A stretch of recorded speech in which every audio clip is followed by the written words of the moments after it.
성경을 보면은 참 안타까운 사람들이 있습니다. 창세기에 보면은 가인과 아벨이 있는데요. 가인은 참 안타까운 사람입니다. 가인은 하나님 앞에 제사를 드렸지만 하나님이 그 제물을 받지 않으십니다. 또 에서와 야곱이 있는데 에서는 참 안타까운 사람입니다. 그는 장자로 태어나서 아버지 이삭의 사랑을 많이 받은 사람입니다. 그러나 결국 에서는 버림받고 하나님의 저주와 심판을 받게 됩니다. 또 엘리와 사무엘이 있는데 엘리가 안타까운 사람입니다. 엘리는 제사장이요 사사였으며 이스라엘 민족의 아주 중요한 위치에 있는 사람이지만은 그와 그의 자녀들이 다 하루에 멸망을 당하게 됩니다. 더 안타까운 사람이 있는데 그는 바로 사울왕입니다. 사울왕은 온 백성들의 기대를 한 몸에 받고 이스라엘 백성들의 초대 왕이 되었습니다. 하지만 사울은 하나님의 버림을 받고 그와 그의 세 아들이 역시 하루에 다 멸망되는 그런 불행한 가정이 되고 말았습니다. 그런데 여기에 가인이나 에서나 그리고 엘리나 사울을 보면은 모두 다 참 좋은 조건입니다. 가인도 에서도 장자였고 하나님의 축복을 얼마든지 받을 수 있는 사람이었습니다. 엘리도 너무나 귀한 직분을 하나님 앞에서 감당하고 있는 사람입니다. 사울 왕도 얼마나 귀한 왕입니까? 그들의 모든 조건은 너무나 좋았지만은 그러나 그들은 결국 버림받고 하나님의 축복에서 벗어난 사람이 되어버리고 말았습니다.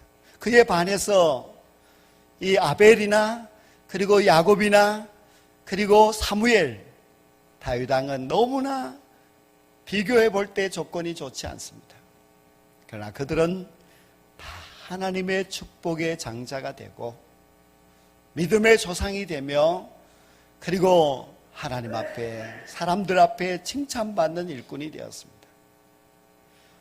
왜 버림받았을까? 왜 이들은 잘못되었을까? 그 이유는 오직 하나, 그들이 하나님의 마음을 몰랐기 때문입니다. 가인도 아벨과 똑같이 하나님 앞에 제사를 드렸지만 하나님의 마음을 알지 못하는 가인의 제사를 하나님은 받지 않으셨습니다. 하나님과 코드가 맞아야 됩니다. 맞지 않으면 하나님을 멀리하게 되고 하나님을 멀리하는 자는 결국 버림받게 됩니다. 성도 여러분, 여러분들이 아무리 좋은 조건으로 하나님을 믿고 있다 할지라도 사울 왕과 같이 하나님의 마음을 헤아리지 못하고 하나님과 멀리 떠나면은 결국 불행한 인생이 될 수밖에 없습니다. 하나님의 마음에 합한 자가 되어야만 합니다. 다윗과 같이 하나님의 마음에 합한 자가 되어서 하나님이 주시는 복을 여러분과 여러분의 후손 자자손손 받게 되는 놀라운 은혜와 축복이 있게 되기를 간절히 축원합니다. 이스라엘 백성들은 애굽에서 출애굽하여서 3개월을 걸어서 시내 광야에 도착하게 됩니다. 그 시내 광야에는 시내산이 있습니다. 근데 왜 하나님께서는 이스라엘 백성들을 그쪽으로 인도하셨을까? 거기는 가나안 땅도 아닙니다. 가나안 땅하고는 너무나 먼 곳입니다.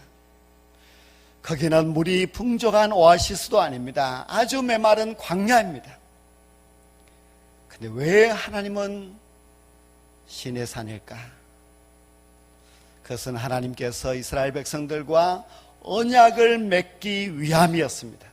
하나님은 시내산에서 자기 백성 이스라엘과 언약 체결식을 하기 위하여서 이스라엘 백성들을 그쪽으로 인도하셨습니다. 하나님은 모세를 통하여서 이스라엘 백성들에게 말씀합니다. 너희가 내 말을 듣고 내 언약을 지키겠느냐? 이렇게 물으시면서 그러면 너희는 모든 민족 중에 내 소유가 되리라 고 했습니다. 소유가 된다고 하는 것은 하나님의 특별한 사명을 받은 제사장 나라가 된다는 뜻입니다. 하나님은 시내산에서 이스라엘 백성들에게 다른 민족에게는 전혀 주지 않았던 두 가지의 귀한 선물을 주셨습니다. 첫 번째 선물은 하나님이 직접 새겨주신 십계명의 돌판입니다. 이 세계 어느 나라도 하나님께로부터 직접 그런 돌판을 받은 민족은 없습니다. 두 번째 하나님이 주신 선물은 성막입니다. 십계명의 돌판과 하나님께 예배를 드리는 성막, 그것을 하나님께서는 이스라엘 백성들에게 주셨습니다. 이스라엘 백성들에게만 주셨습니다. 이스라엘 백성들은 왜 자기들에게 그것을 주시는지 하나님의 뜻을 알아야 됩니다. 다른 민족에게는 주지 않으시고 너희들은 내 소유다 말씀하시면서 제사장 나라가 되라고 십계명 돌판과 성막을 허락해 주신 것입니다. 이스라엘 백성들은 그것을 자신들에게 주시는 하나님의 마음을 알아야 됩니다. 하나님의 마음을 알아야 하나님을 제대로 섬길 수 있습니다. 하나님의 마음을 알기 위하여서는 우리는 출애굽기를 다시 거슬러 올라가서 저 애굽에서부터 이스라엘 백성들의 상황을 살펴보아야만 합니다. 애굽에서 이스라엘 백성들은 종살이를 했습니다. 자기들의 힘으로는 구출될 가능성이 없었습니다. 그러나 하나님께서 그들을 유월절의 피로 구원하여 주셨습니다. 하나님이 전적인 은혜를 베풀어 주신 것입니다.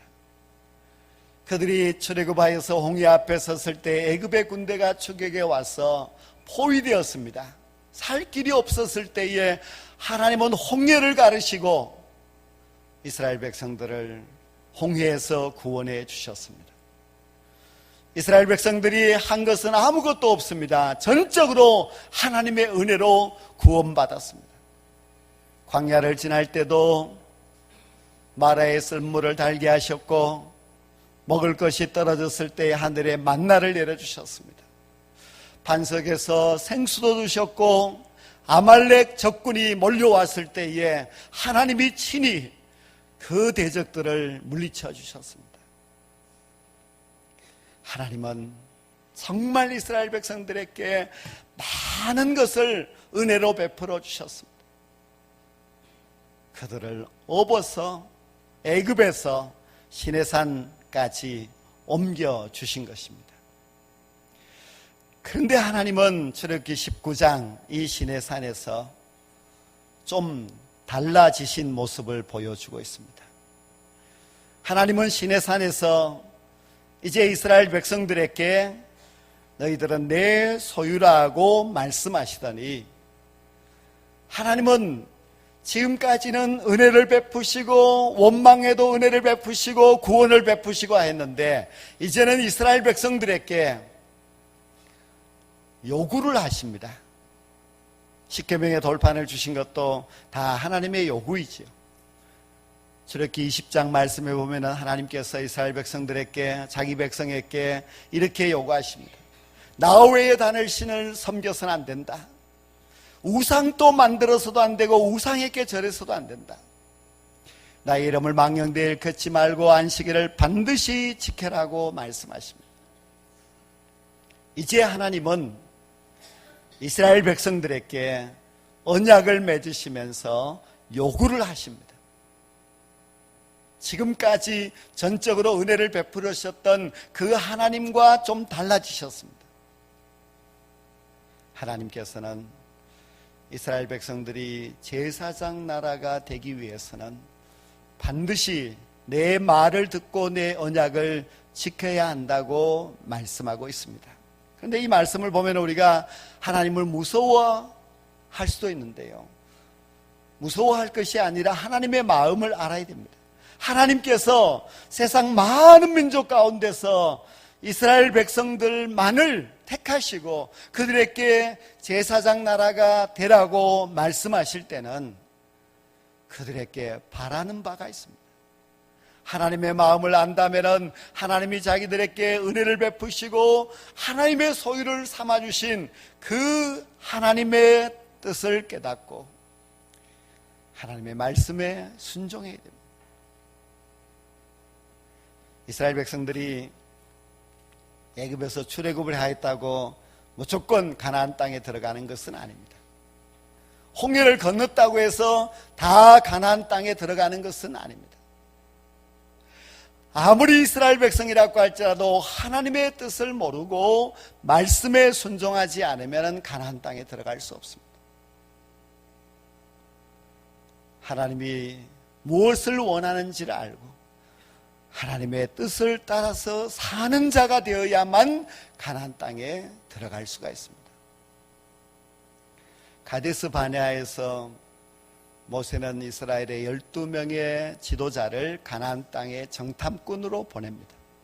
이 12명은 60만 이스라엘의 장정 가운데서 뽑힌 사람입니다. 대단한 지략을 가지고 있고 대단한 용기를 갖고 있고 아주 대단한 지도자들입니다.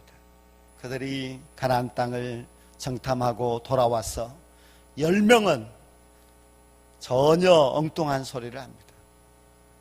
우리는 가나안 땅을 점령할 수 없습니다.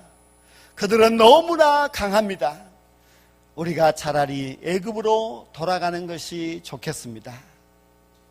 그것이 10명의 말입니다. 도대체 이렇게 똑똑한 지도자, 백성 가운데서 뽑히고 뽑힌 이 지도자가 왜 그런 소리를 합니까? 그들은 하나님의 마음을 몰랐기 때문입니다. 하나님은 이미 아브라함에게 가나안 땅을 약속하셨고 이삭과 야곱에게도 약속하셨습니다. 그리고 하나님은 애굽에 종살이하고 있는 이스라엘 백성들을 구원하여서 지금 가나안 땅이 바라보는 가데스 바네아까지 인도하여 주셨는데 그 하나님의 마음을 묵살하고 돌아가자고 말하는 그들은 정말 하나님의 마음을 모르는 것입니다. 신앙생활은 하나님의 마음을 알아가기입니다. 우리가 하나님의 마음을 모르면 하나님과 함께 할 수 없고 하나님의 마음을 모르면 그 뜻대로 살아갈 수가 없습니다. 정말로 어리석었던 이 10명의 정탐꾼들, 그들은 결국 자기와 또 이스라엘 백성들을 큰 혼란에 빠뜨리고 말았습니다. 우리는 애굽 땅에서 나왔지만은 가나안 땅에 들어가지 못하는 이 60만 3,448명 그들이 되지 마시고 하나님의 마음을 알고 믿음을 가지고 가나안 땅을 향해서 갔던 여호수아와 갈렙과 같은 하나님의 사람이 될 수 있기를 간절히 소망합니다. 신앙생활 하나님의 마음 알기입니다. 하나님의 마음을 알기 위해서는 하나님의 말씀을 알아야 되고 하나님의 말씀을 아는 사람은 하나님의 말씀에 순종해야만 합니다. 하나님은